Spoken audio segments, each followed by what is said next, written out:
Welcome, LA Progressive friends and family. Today I am with a woman who has developed a strong national following for her willingness to tell it like it is on uncomfortable and hard to discuss issues around race, politics, and society.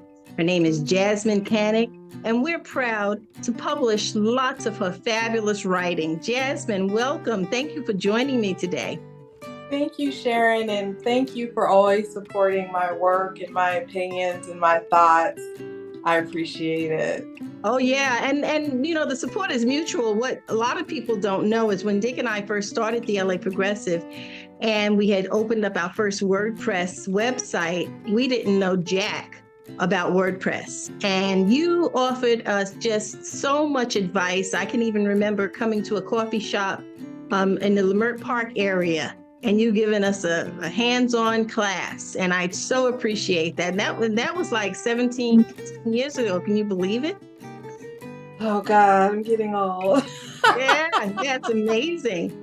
So today, what I wanted to talk to you about is, I've been following your writings for many years, and I've noticed a change in your look. And you, I always thought you looked fabulous, but you have been very transparent about a journey that you've been on for weight loss. And I'm just, from what I read, it just piqued my interest, and I just want to learn more. So can you talk to the audience about some of the things that you've already written and about some of the things that maybe you haven't written yet, about what's been going on with you and this journey? Well, yeah, sure. This is my favorite thing to talk about these days. I am I'm trying to embrace this aging process. And one of the things that I love the most about the aging process, that I'm so grateful to the women around me who are older, who have shared their experiences with me, so I kind of knew what to expect, is this phase that you ease into where you just don't care as much what other people think. I love that. I love being in this phase where it emboldens me to do and say things that I want to say, because I'm not so worried about how is it going to affect my career, how, This is who I am, right? And a lot of that for me comes from understanding that in my mid-40s, I probably have more years behind me than I do in front of me. And so I know that life is not a dress rehearsal. So I'm like, just if you want to do it, you should do it, right? So back in the early 2000s, I worked in Congress. I remember I was working in the House of Representatives at the time, because I was living like half my life in DC and half my life in the district. And I had started a weight loss diary. And over like the course of a year, I had lost around 100 pounds. And I was like at my thinnest that I could ever remember in life. And for me, that was like 160 pounds. And my highest has been like 250 pounds. And life was great. Oh, I mean, I look back at those pictures, I'm not so satisfied with my clothes and my makeup, but I'm like, oh, your body was on point, right? But then things happen, life continues on. The story of a lot of folks, we lose the weight, we gain it back, right? And it was always really interesting, especially here in LA, people would come up to me and they wouldn't say you gained your weight back. They'd say things to me like, are you still playing tennis? Are you still hiking? Which is code word for, girl, you got fat. And there are many different reasons for why that happened, as is the case with most people, right? I'm an emotional eater. I eat when I'm happy, nervous, anxious, sad. I've had this really awkward relationship with food my entire life. I can remember it going back to childhood. Like I've never told this story ever before. And I think I'm going to talk to my dad about it and see if he remembers it. But I remember I grew up in Hermosa Beach in the 80s. Not a lot of Black people there back then. It's another story. I remember being at our house, 1834 Pacific Coast Highway, and it was nighttime. And for some reason, I was still hungry. And it wasn't like we were starving or anything, but I remember being a little girl sneaking into the kitchen and getting some bread, and then hearing my dad. Well, at the time, I didn't even know it was my dad, but I heard one of my parents moving around. And I got scared like I was doing something wrong, and I hid in the corner in the kitchen, and he found me with this piece of bread. And I don't know why I still remember that, but that is a reminder to me of like what my relationship with food has been like, right? And so when you add that with what we grow up with, usually in, I'm not even going to say Black households, I'm just going to say in families where you told you fat when you're not fat, and understanding like what my grandmothers were, how they were raised by their mothers, and understanding and knowing that there were different pressures put on women back then to look a certain way, to carry yourself a certain way, which they passed down, right? Right. And so not, they weren't trying to hurt you, right? Oh, right. And I want to inject something here before we go further, because this is such an important message. They weren't trying to hurt you. And this conversation that you and I are having, in no way should we look at it. We're not interested in body shaming. We both believe that all bodies deserve care, love, and respect. There's a big fat acceptance movement. I accept people who are fat. I consider myself a fat person, but at times there's a need and a desire to change your body size, and that in no way should be interpreted as shaming other people's bodies. So go ahead. Jasmine. Well, I would just add to that and just say what I do with my body is my business. That's right. That's So right. if I decide to lose weight or gain weight, that should be no reflection on anyone else Right. whatsoever. But going back to my grandmothers and the time that they grew up, again, like I said, women, my grandparents grew up when you married for life. Your goal was to find a husband and have kids. It was just a different time in America. Now, I'm Gen X, and so we definitely push back a lot, push back against what society has sort of laid out as the role for women, right? And so did my parents' generation, the boomer generation. And for me personally, like I said, I've always struggled with my weight. When I look back at pictures, I see this meme all the time that says, I wish I was the weight I was when I thought I was fat. I truly do wish that a lot of times. I know for me personally, I never really felt good. My self-esteem was super low. Um, and my self-esteem being low also trickled into my personal life with how I dealt with situations and relationships. When you have bad self-esteem or low self-esteem, it definitely shows. And I think I could have done better especially in my younger years in relationships, but because I was dealing with all of these other things that food was a part of and my self-image was. So as I got older, I started thinking about that more, and I really started thinking about that when I got into my late 30s, because I just didn't want to be unhappy. I wanted to look, like I said earlier, life is not a dress rehearsal. I really want to get the most out of this life that I can. And I feel for me, I can do that. I'm looking a certain way. Now, I know I live in La La Land. I am fully aware I am in the land of the BBLs and plastic surgery.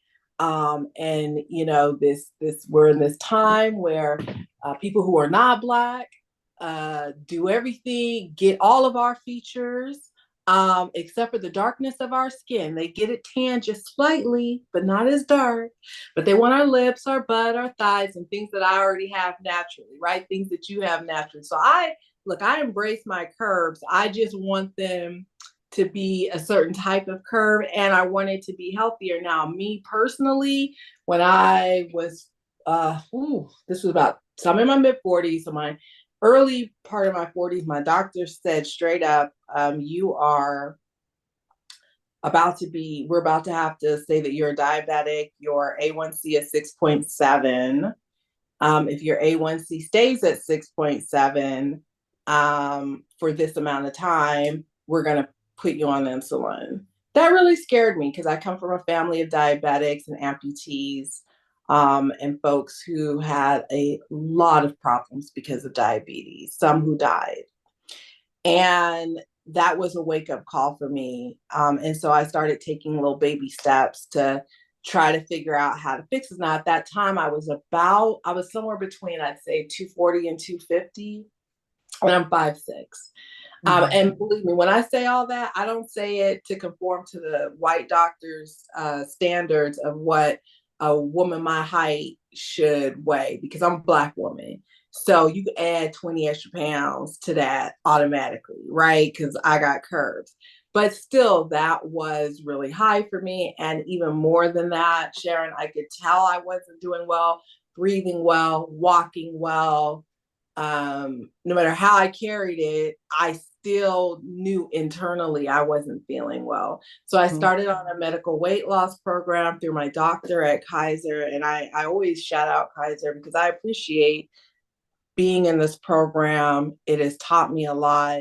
I have friends who have had bariatric surgery, but that wasn't something I was really interested in.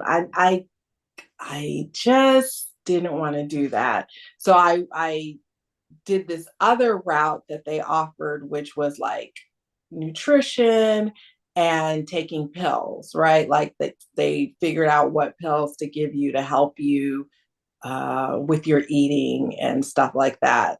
I did that for like 2 years, Sharon, and it really didn't do anything for me whatsoever. Now, part of that is my fault, and I own it all the time, because I'm not the type of person that can remember to take 2 pills in the morning with the meal, 3 pills at lunch, take this pill with dinner, but you have to take it at the same time every day. Like, my lifestyle isn't like that. So when you do it sporadically, I guess you're not going to have the results, right? One day I complained about this to my doctor, and she just said, there's this new medicine on the market.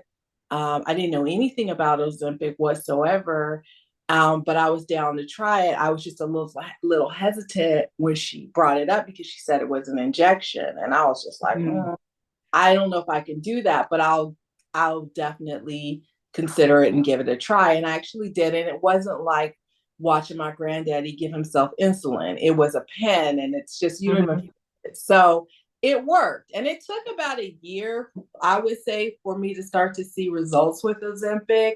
I continue to do my weight loss diary. I call it my O diary now, where I kind of share my experience on Ozempic, since so many people are on it. I get so many messages from men and women all the time. I get stopped at City Hall, stopped out shopping. Like, people will say, hey, or they'll confide like, oh, I'm on it, but I don't want people to know, but I have all these questions. I love it. I don't mind being so public with mine, because the way I figure it is, people are going to see this difference in me anyway. So let me share it. And I know there's a lot of controversy around these new weight loss drugs, but my philosophy for me personally is, I have this one life that I know of. I want to enjoy the years that I have left here in the way that I want to enjoy them. And for me to do that the way I want to do it is, I want to be a certain size. I want to have a certain look. And so I exercise. When I started Ozempic, I just said it took me about a year. I'm gonna tell you why it took me a year, because I didn't know, my doctor didn't tell me when I started on Ozempic that it's not free license to still continue to eat McDonald's and all the other stuff you want to eat. And I was doing that on Ozempic, couldn't understand why I was so sick.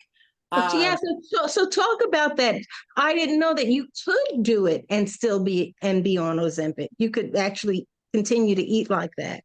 No, you can't. That's my point. I was doing it because I didn't know. So basically, love my doctor. There's no reflection on my doctor, but I wasn't aware that, okay, if you're going to go on Ozempic, and this is why I started this O diary, to help other people not fall into the same mistakes I made, right? Mm-hmm. So you can't be at McDonald's in the drive-thru, Jasmine. This is not a license for you to eat whatever you want and you still lose weight, because your digestive system cannot handle that processed food anymore. And that's why you're sick all the time. And it took about a year for me to understand that I had to change my eating habits. Now, I'm not saying I'm sitting up here eating crispy salads every day, because I'm not. But I am not eating processed foods in the way that I was before. And my stomach appreciates that. My digestive system is a lot better. I wasn't explained fully that I needed to drink a lot of water. I have a problem drinking water.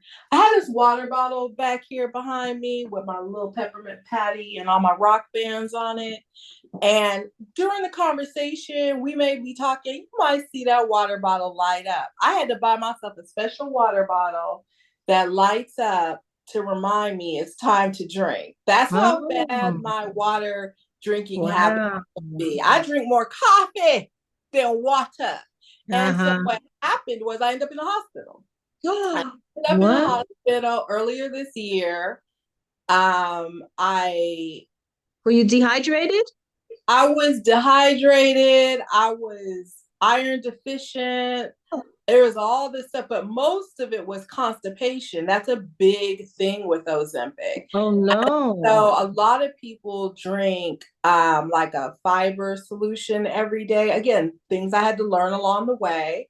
So now I have mine in the kitchen. But at the time I didn't know that, and I didn't know, Sharon. I didn't, because we're so busy. We're not paying attention. I started not to feel good. I couldn't remember stuff, which is not uncommon, but this was just worse than usual. My eyes started getting yellow. And it dawned on me, so last time you went to the bathroom, girl, it had been quite some time. Wow. So I dragged myself into urgent care, and they did an x-ray on my stomach, and I got to tell you, I was just like, oh my God. Everything was just sitting there. And that's why I was so sick. So after I had dealt with that situation, talked to my doctor, and understood, again, okay, water, they gave me a couple of other things. And I write about this on my blog. I have a whole thing where I show these are the products, this is where you get them, because I didn't want other people to make the same mistake. But when I did my research, it was such a common thing amongst people on the weight loss drugs, not just Ozempic, but Mounjaro and the other ones, that you get this constipation. And so it's because one of the reasons how these GLP-1 medicines work is that they slow your digestive system down, which is another reason why you can't be eating processed foods, because processed foods have to really be processed in your digestive system, and it can't handle that. So I had to learn, and I'm still learning. There are things, look, let me tell you, people have given us an update on your O diary in a little bit. And I said, yeah, and I'm gonna work on that. Why? Because for 2 months, look, I had a goal of 200 pounds. My first goal was 200. My final goal is to land anywhere between 170 and 180, and I'm good, right? I have been between 202 and 205 for 2 solid months, like 2 absolute solid months. And I was so excited. When I was 202, I was like, oh my God, I'm about to be able to see a 1 on my scale. I haven't seen a 1 on my scale in over 10 years. And I've just been waiting, right? No, I hit a plateau. And for 2 months, I haven't updated my O diary because I just felt some kind of way, right? But I probably will do it something over the weekend to talk about the plateau. I decided to stop So I usually get my shot in my stomach. I'll rotate week to week what side. I read a lot about people on Ozempic and these plateaus. And one of the things that I read that people seem to have a lot of success with were two things. One, skipping a week and then going back on, like giving yourself a little jump start. And then two was switching your injection site. So I switched to my thigh. So this is my second week doing my thigh. The first week I did the left thigh. This week I did my right thigh. So I'm hoping to see if that gives my body the jolt that it needs, because I'm at the highest dosage there is. I can't, and I won't take more. I know people like to run fast and loose with their lives like that. I'm not one of them. So when they say this is the highest dosage you can take, Jasmine, I'm not going over that, because all of my sicknesses, all of my problems that I've had on Ozempic, which haven't been a lot, but the ones that I have had were bad enough for me not to want to repeat them. Like, I don't like feeling sick. And so if taking more than I'm supposed to take is going to make me sick, I'm not for it. So I've been doing that. I've been exercising. I've been living my life right, grateful and thankful for every day. And I say that because that also has a direct influence on your outlook on the world and how you look to the world. So when I'm out in public, like I went to a Democratic function this week, and I had all these women come to me, just so sweet. It's just lovely when people come to you and they're like, oh, you just look great and this and that. And, every now and then somebody might say, oh, who's got a smile on your face? And I'm like, it ain't no man or no woman or no nothing like that. It's me, God, and living my life right, and here being a part of my community and doing those things make me feel good. Being with my community, helping, feeling like we're making an impact and doing something in the world. People have no idea. For me, that makes me feel like really, really good. So when I put all of those things together, yeah, people have definitely seen like a change in but I've always, if you think about it, my fashion sense, has changed through the years, and I love where I'm at right now with it. But we all evolve as people. If you go back and look at your pictures from 10 years ago, 20 years ago, 30 years ago, if you look the same, you're not doing something right. We all change. That's a part of life. We grow up, we learn things, we do hopefully better. And I wrote a whole piece about that, which I was sharing to you before we did the interview, about in my generation, Gen X. Like, I feel like we're in this prime time in our life right now. We're in our prime right now. That's right. And it's such an interesting time when I look at my friends and I look at all, a lot of us are going through life changes. I saw this new term that I really like, and I love it for my friends, so I'm going to use it. Instead of them being empty nesters, they're bird launchers. Their children are going off to college. Houses are empty. New hobbies are being picked up. Like, rooms are being redesigned because the kids aren't there anymore. And I'm like, I'm here for all of that. But this is our time, right? That's right. That's right. And it goes by very quickly. So you have to really appreciate that and just sort of revel in it. I can't stay here. I can't just stop the aging process for myself right here in this moment where I'm so sure of myself. And so you're constantly in flux in life.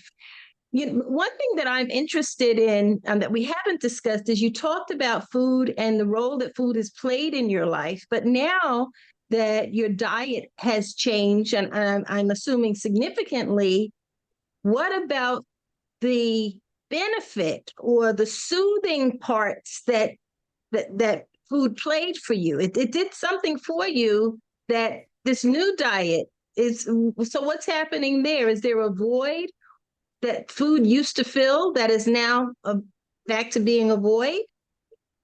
No, because what happened is that I still, look, last night's a perfect example. I had my little sweet tooth, craving. And so I had went to Whole Paycheck, otherwise known as Whole Foods. And when I was there earlier this week, I had picked up a little lemon meringue pie, little single serving. Now, old Jasmine would have ate that in one sitting, happily, gleefully, no problems. This new enlightened Jasmine can't handle eating a whole lemon meringue, even a mini one, in one setting. So I nibble on it one night, nibble on it another night, and I finished it off last night. So that's how which is for me fine because I'm not depriving myself of it. And you feel satiated? Yeah, I just know I can't eat the whole thing, right? I mean, if I had one major complaint about Ozempic, it would be my ability to consume as much alcohol as I want. So something else I had to learn. Girl, you can't be throwing back the margaritas like that on Ozempic because literally like one margarita. Give me one margarita. Now, one margarita is really enough for me now. And I used to go to El Cholo's and do like a good 3-4 margaritas and be fine. And now I'm liking that 1-2 limit. And they're skinny at that. Like I'm like, make it a skinny margarita. Don't make it a Cannick margarita. So I don't like that part. But now that I know, because again, this was something I had to learn. I didn't know that alcohol was going to be there was going to be such a change in the way I could consume alcohol. But now that I know, I take Uber or Lyft if I feel like I want to really drink. And I keep that in mind when I go out places like have wine instead of liquor or whatever. But there's nothing that the only thing I can say for the past few months, I haven't. And hopefully I won't go back to doing it. I'm staying away from fast food because it really does not make me feel good. It tastes excellent. Oh my God, they used to know me by name at my McDonald's. They knew my order too. But the pain that I have when my body tries to digest it, it's just not worth it to me anymore. It used to be worth it. Every now and then I would go through the drive-thru and get fries and just be like, well, these fries is worth it. But these last few times I got, the stomach pains, I was just like, no, this isn't worth it, Jasmine. So I have not been doing fast food, which is fine. I just go to the grocery store, and I usually have to go to. I personally usually go to the store. I could end up going 3 or 4 times a week just because I just buy enough for a day or two, so my food can be fresh, and then I'll go and go grab some fish or go grab whatever. Another thing that I do that works for me really well is Home Chef. I do Home Chef. It works for me for a couple of reasons. I love following recipes and cooking and trying to make it look just like the picture and stuff. For me, it's therapy, right? Doing all of that. But also the meals that I pick are meals that I wouldn't have thought to buy those same ingredients to put together at the grocery store.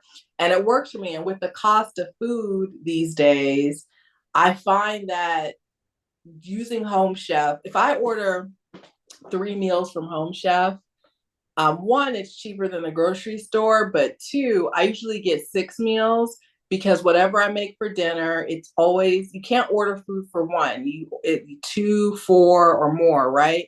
So I always have leftovers. And what I do is eat my leftovers for lunch. So I get a dinner, I get a lunch. I get a dinner, I get a lunch. And I feel like you getting 6 meals out of this. Wow. Well, this is some good advice. I am surprised though about the plateauing. All I'm seeing, when you see all the celebrity stuff, all you see is this magical weight loss, painless, magical. But that's why I wanted to talk to you because I wanted to get the real deal. And it is painless for the most part. I read a story this week, which I haven't talked about on socials, but I want to. I will get around to it, about people getting on Ozempic, celebrities in particular. And it's like this. It was written like, oh, people do Ozempic and then they have surgery. And I remember being really snarky about that, like, oh, surgery. I wish I had the money to get my skin, like, because that's another issue, right? This is one of the things that bothers me the most. Now, I play tennis, and I do other things. I hike. I'm supposed to be at the gym, but I definitely hike and do tennis. Um, to help combat some of that, because I know I cannot afford to go and have a surgery to remove extra skin. But that What's all that scarring? yeah, that seems to be what everyone's doing. They take Ozempic, lose all this weight, disappear for a while because they go have surgery and they got to heal after you remove. And I have some friends who have done that, and then they come back and it's like clickety clack, clickety clack.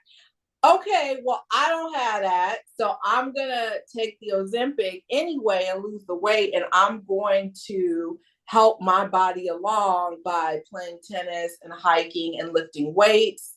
I have weights at home. I have weights waiting for me at the gym if I ever decide to make an appearance there. I'm working on getting it together because I realize that's my future for me. If I keep going in this down this road, that's what's going to happen. That was a hard pill for me to swallow because I'm in my 40s and things just don't drop off the way they did when you were in your 20s or your 30s. And I'm learning that the hard way, and I don't like it, but I'm going to face my reality, Sharon, because I don't have $20,000 to go to the doctors and have surgery. So but see, today I put on this beautiful, lovely outfit. I love this dress. I got it from Bloomspeak. And I knew my arms were going to be out, and I just have to be okay with that. Let me tell you another thing about getting older, which you probably already know because you are married. Um, you know, I don't care as much. Like when I do care about like stuff like my arm fat and stuff, it's me personally. It's not because I'm worried that someone's not going to find me attractive, because I don't care anymore. Like I'm not married, I'm single and all of that. But my philosophy now is you got to love me the way I am. You know what I'm saying? That's why I even post pictures with no makeup on social media. Like, this is who I am. And I think a lot of us are moving, like I said, us Gen Xers, we're like in that era where it's just kind of like, look, we've been through our 20s and 30s and the heels and the makeup and the this and the that. And now it's just kind of like time for Crocs and comfortable. And so, yes, people will have to love me even with my arm fat. See, exactly. People will just have to love me with my arm fat or whatever other extra fat I have going on, because I'm not going to have that surgery. I know a lot of people are scared with these weight loss drugs, and I would be lying if I said that I wasn't either. Look, they just came on the market. We don't have hundreds of years of research on the effects of these drugs, and I'm really, really clear about that. But again, we take chances every day. You take a chance when you get in the car, you take a chance when you order that food from McDonald's. I'm taking a chance on my weight loss. And even though it's been a slow, for me, I consider this a slow process. I've been really consistent. I'm happy with the results so far.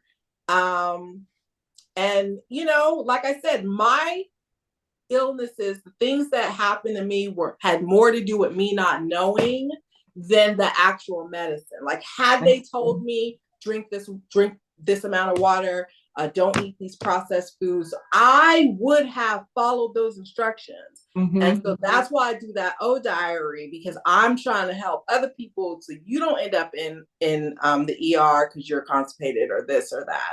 But I also think it's helpful when you have conversations like this, when we all kind of chip in and talk about our experience. Because to be honest with you, somebody said something to me one time on social media like, oh, you need to talk to experts. No, the experts are the people who are actually on Ozempic.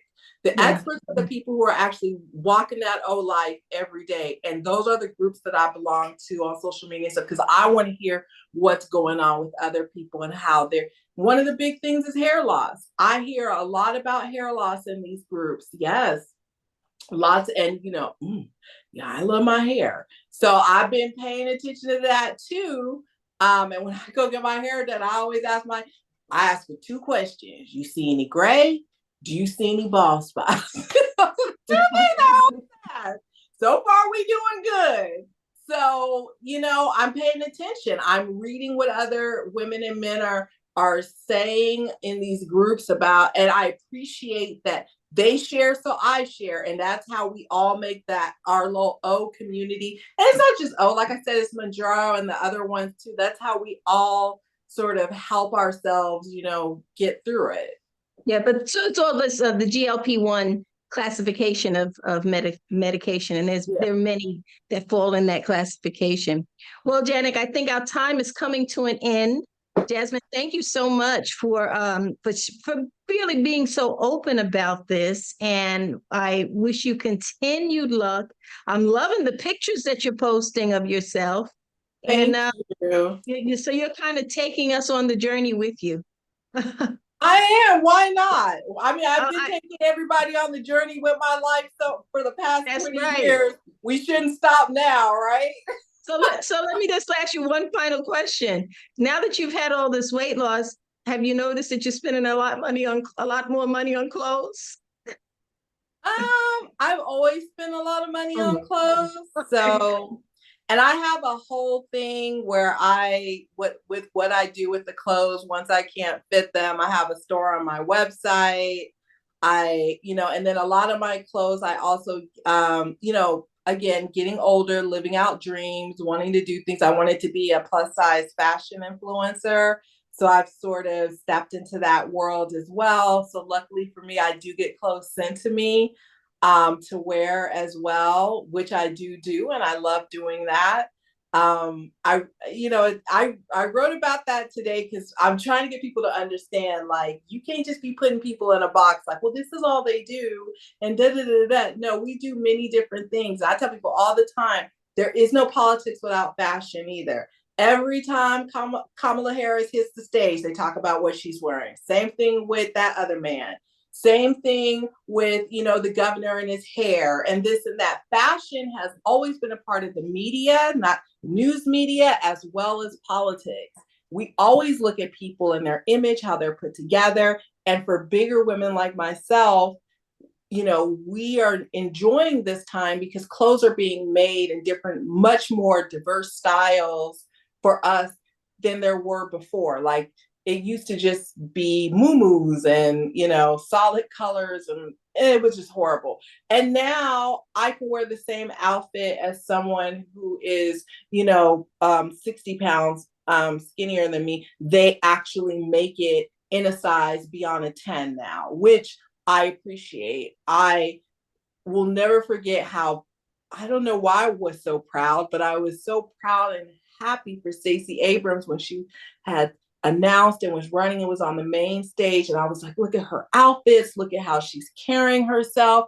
I was like, yes. And so I love seeing plus size women, particularly in politics, on the main stage, looking good, wearing the heels, wearing the suits and the outfits, as we should be. And I'm firmly a part of that world, and I'm staying there too. That's fantastic, Jasmine. Well, Jasmyne Cannick, thank you for stopping and chatting with me. I'm going to write a little piece and put all your contact information in the piece. But if you want to say with your mouth, where would people find the shop to get your clothes or to give us the website? Everything is at iamjasmyne.com. Very simple. I am Jasmine, and Jasmine is JASMYNE. All of my socials are there as well. Just everything is there. That's my little slice of the internet where I get to blend the worlds that are important to me: social justice, politics, media, fashion, style, all of that. Again, thanks, Jasmine. Take care. We're going to fade out. We'll catch up with you again in a couple of months. Sounds good. Righty. Take care. Thank you for sticking around. If you like the LA Progressive content and the discussions we have here, please consider clicking the subscribe button below, and also give us a thumbs up. That helps to grow our audience by feeding the algorithm. which helps to get this content in front of more eyes. Thanks for stopping by. We really appreciate your support.